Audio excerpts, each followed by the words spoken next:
Here we go. So looks like I'm gonna be playing this deck that destroys Draco Tail, and it absolutely destroys Yummy. So my opponent is going to go ahead and activate Fowalos, and we're just going to go ahead and go right into Crooked Cook. Put Crooked Cook into defense, and then they get a card draw, but it doesn't matter because this card literally wins me the game.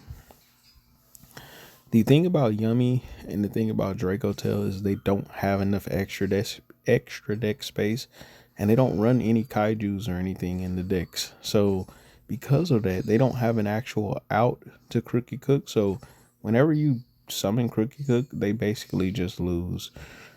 This is the same reason they lose to Luna Light. Now Draco Tail can't beat Luna Light, but um, Yummy has a chance because they can make their monsters big enough to attack over. But Lunalight players are smart. Not all of them, but most of them are pretty smart. And they know to just hold out until you get ready to enter the battle phase, and then they just board wipe you with their Liger Dancer. Um, but yeah, so of course this player right here is trying to see what he can do to do anything about Crooked Cook, and he can't. Like, he would lose to Exodia or to Final Countdown with this deck. So all I have to do is just sit here and wait. Just wait it out. So he's going to activate SP Little Knight, try to banish. Of course, SP Little Knight does absolutely nothing.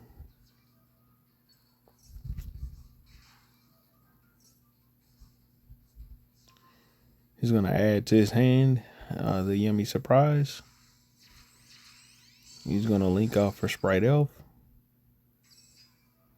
Sprite Elf for SP Little Knight. And there it is. He just has to quit. There's nothing he can do. So let's take a look at his deck. So here's the deck that he was playing.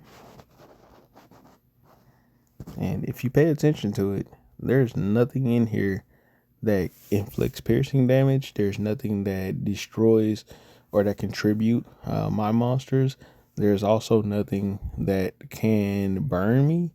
So he can't do any burn damage. He can't get rid of monsters that are in my hand or cards that are in my hand. So I basically can win through Exodia playing against him. And it's funny because he actually has Singing in his deck, and Singing is one of those cards that I've been talking about with Yummy. But I played Tour Guide and Singing in mines, and it allows you to basically draw into a hand trap while starting your Yummy combos off. So it's pretty cool. But yeah, he put 3 Singing in his deck, so funny to see that. And here's a Draco Tail deck, and it's the same thing. There's no removal in this deck whatsoever. So yeah, let me show you my deck that I'm playing. So this is a 60 card Crooked Cook deck. So not really a good chance of them being able to deck me out. And also I have Exodia, so if they play in the Maxi and they just try to deck me out that way, doesn't really matter. I can Maxi Wallows and Pirellia, and if they try to deck me out, I will literally draw into Exodia before they can deck me out anyways. So yeah, we also have Final Countdown in this deck, so they'll lose to Final Countdown. We have lava golems that can burn them, so sometimes they will use up their entire extra deck, and then you drop lava golems on them, and they just can't get rid of them, and so they just basically lose that way. Yeah, there's also, like, in case you're wondering why Fiendsmith is in his deck, well, let's just say under the odd chance that they stop everything, and I have no way to be able to really get, like, if I don't draw Astral Karibo and I have no way of basically getting that on the field, I can use Fiendsmith. So go 2 bodies for Moon of the Closed Heavens, go into link that off for Fiendsmith Requiem.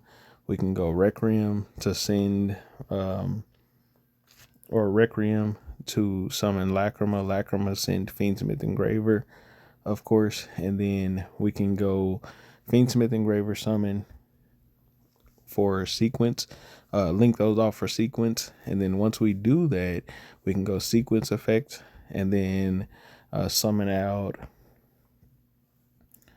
where is it at? The Lacrima, Fiendsmith Lacrima.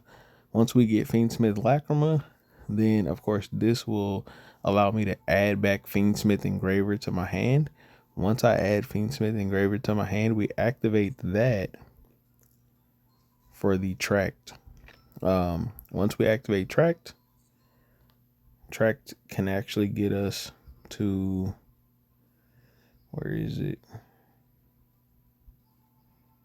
Where is it? Oh yeah. Tracked can add us Astral Karibo. So yeah. And then we could simply go Agnum Day plus the Fiendsmith sequence, and then bring back the level 4 from the graveyard and equip it to Agnum Day, or equip Agnum Day to it. Once we do that, then we simply summon out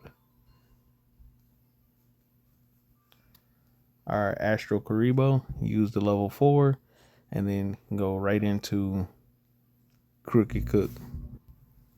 I also do want to point out that there is a lot of removal in this deck. So we have hand traps. There are cards like Ghost Ogre that doesn't summon, that can destroy cards on the field. So if your opponent's trying to build a board, you can just pop it with that. We also have the Ghost Reaper in Winter Cherries. What that card does is if they have Underworld Goddess, you can check their extra deck and you can basically banish it, because this is most people's kind of out for Crooked Cook. We also have DDD Wave King High Caesar, so if you want to put up 2 negates. We also have Sky Striker Thunder, so we can board wipe the entire field if we need to. And then there's also Fiendsmith in Paradise. So let's say your opponent puts up a monster and they just keep trying to attack in to inflict piercing damage. Or if they have a card that can just continuously burn you that's on the field, you can just attack into them with Crooked Cook, make Zeus, board wipe the entire field, and then make another Crooked Cook, because we are running 3. Or you could use this card right here, make 2 level 4 monsters, board wipe the entire field. We also have DDD Wave King High Caesar, which we can make. And then we also have Fiendsmith in Paradise. This goes to your graveyard. Once this goes to your graveyard, you can activate this card from the graveyard, and then you can send something on the field off the field. So if your opponent's special summoning and you have this in your grave, you can use this for if they have something that'll out your field, or if they're building something that can out your field. For example, they may summon out a monster that can burn you for, or inflict damage, or something that does piercing damage. When they summon that, you just activate Fiendsmith in Paradise to just remove it right then and there. And usually a lot of decks don't have multiple of those, they'll have just one. So that's a good way of being able to out them. And yeah, we also have Santa Claus, which is loopable in the deck, and it's also searchable off of Tracked, and you can also put it back into your deck and use it again. So that's a good thing about Santa Claus. So a lot of different engine in here. Multiple win conditions. We can win by Exodia. We can win by Final Countdown. We can attack into them if they get a weak enough board.